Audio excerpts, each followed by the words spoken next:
ওলিরা নাকি বাংলাদেশে এক পা, আফ্রিকার জঙ্গলে এক পা, তা নাকি এত বড় বড় ধাপ দিয়ে এক দেশ থেকে আর এক দেশ চলে যায়। يا عبادي الذين آمنوا إن আসসালামু আলাইকুম ওয়া রাহমাতুল্লাহি ওয়া বারাকাতুহু। আলহামদুলিল্লাহি ওয়াহদা, আসসালাতু ওয়াসসালামু আলা মান লা নাবিয়্যা বা'দা, আম্মা বা'দ। সুপ্রিয় দর্শক মণ্ডলী, আপনাদের সকলকে স্বাগতম জানাচ্ছি ইসলামিক স্পার্ক ইউটিউব চ্যানেলের নতুন একটি ভিডিওতে। আজকের ভিডিওতে আমরা যে জাল হাদিসটা নিয়ে আলোচনা করব সেটা হচ্ছে কারামাতু আউলিয়াউল হক, মানে হচ্ছে অলিদের কারামতটা হচ্ছে সত্য। আসলে কি এর কোনো ভিত্তি আছে এটা জানতে আমাদের পুরো ভিডিওটা দেখুন, আর ভিডিওটা স্কিপ করবেন না। ভিডিও দেখার আগেই লাইক এবং সাবস্ক্রাইব করে নেবেন।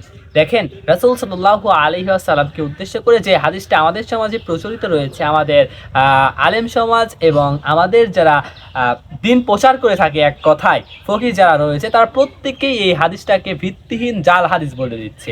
কিন্তু আমাদের সমাজে কিছু কিছু গুটি কয়েক আলেম যারা রয়েছে, বিভ্রান্তকর আলেম, তারা এটাকে বলছে সহি হাদিস, এটাকে তারা হাদিস হিসাবে গণ্য করছে। আসলে কিন্তু এর কোনো ভিত্তি নেই। তারা এটা দিয়ে কি বুঝাচ্ছে, অলিদের কারামতটাই হক বা সত্য।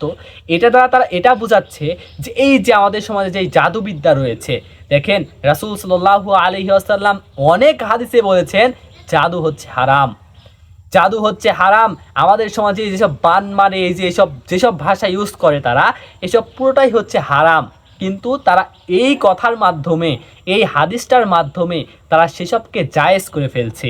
আমাদের সমাজে যেসব জাদুবিদ্যা রয়েছে, যেমন কাউকে জাদু করে কাউকে তার ব্রেনকে নষ্ট করে দেওয়া, জাদু করার মাধ্যমে তাও কাউকে অসুস্থ করে ফেলা, এই এক কথায় জাদুবিদ্যা যে রাসূল সাল্লাল্লাহু আলাইহি ওয়াসাল্লাম বিভিন্ন হাদিসের মাধ্যমে, বিভিন্ন আয়াতের মাধ্যমে আল্লাহ তাআলা যেটাকে হারাম বলে ঘোষণা করেছেন, ঠিক সেটাকে তারা সত্য বলছে, অলিদের কারামত বলছে।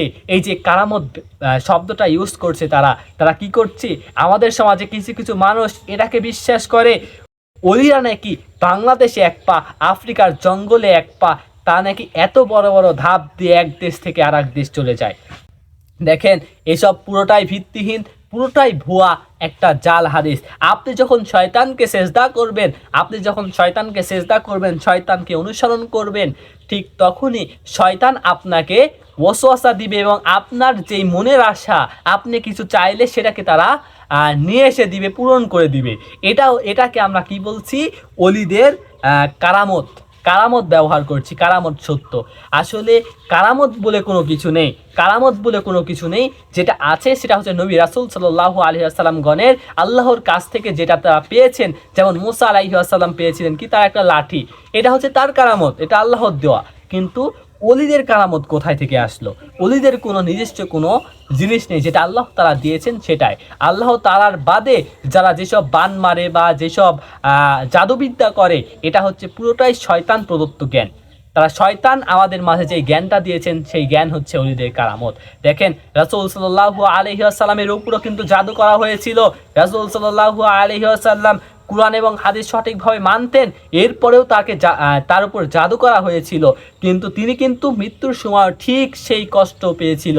এটা হচ্ছে শয়তান প্রদত্ত একটা জিনিস, এটা হচ্ছে শয়তানের কাছ থেকে আমাদের সমাজে, আমাদের মাঝে কিছু কিছু মানুষ যারা শয়তানকে সেজদা করে, শয়তানকে তাদের পিতা হিসাবে, শয়তানকে তাদের রব হিসাবে মানে, তারাই এসব বিশ্বাস করে।